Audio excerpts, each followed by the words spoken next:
Now let's look at adding options with a manual entry. So this is what you would use if you want to add a link to a website or possibly something that you, a scan of something you own. I'm going to show you two related things. There's the manual entry and there's upload a file. If you're just doing a website, you're going to use this manual entry option. And like I said, I think it's often going to be used for a website.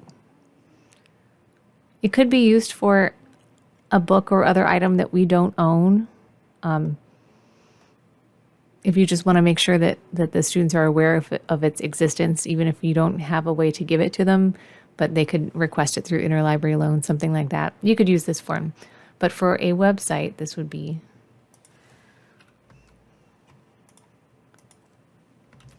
what you would use. So I'm going to enter a title for it, the type.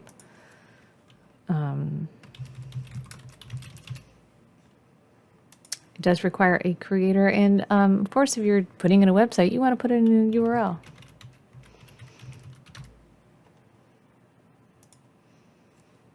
And it must start with HTTP. You may enter all of this other information. I encourage you to put in as much information as you have, but if this is all you need to put in,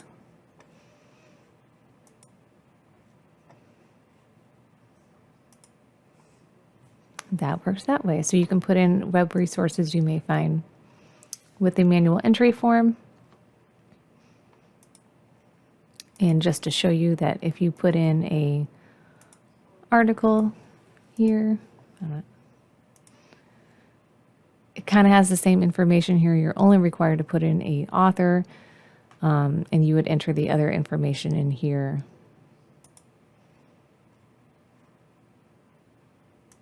So another common thing you might have to add to a list is a PDF that you might already have on your computer, a scan of a chapter you might have, an article. So you can do that with the upload files option. You will choose upload files. I'm going to ask you if it's a folder of files or a file, and you can either drag or drop your file in here or use the navigation here. So it recognizes it's a PDF. It just put document here, but I know it's a journal article, so I can change that.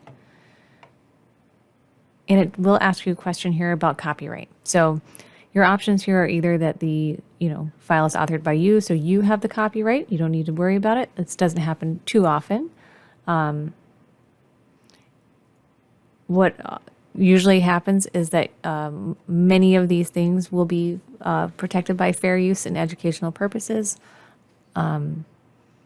If it is a small selection of a larger work, you're generally protected for fair use when using things in courses in a nonprofit educational setting. If you are not sure, if you are uploading too much from one source, or if you are concerned about copyright, you can choose this needs library review, and we will look at that source once you add it, and we'll determine if any other copyright is needed.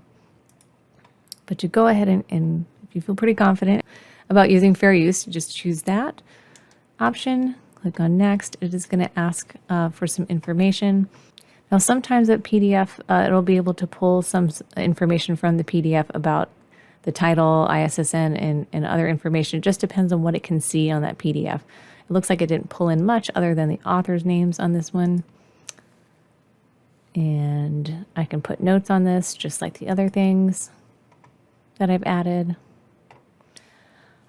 But so it added my PDF.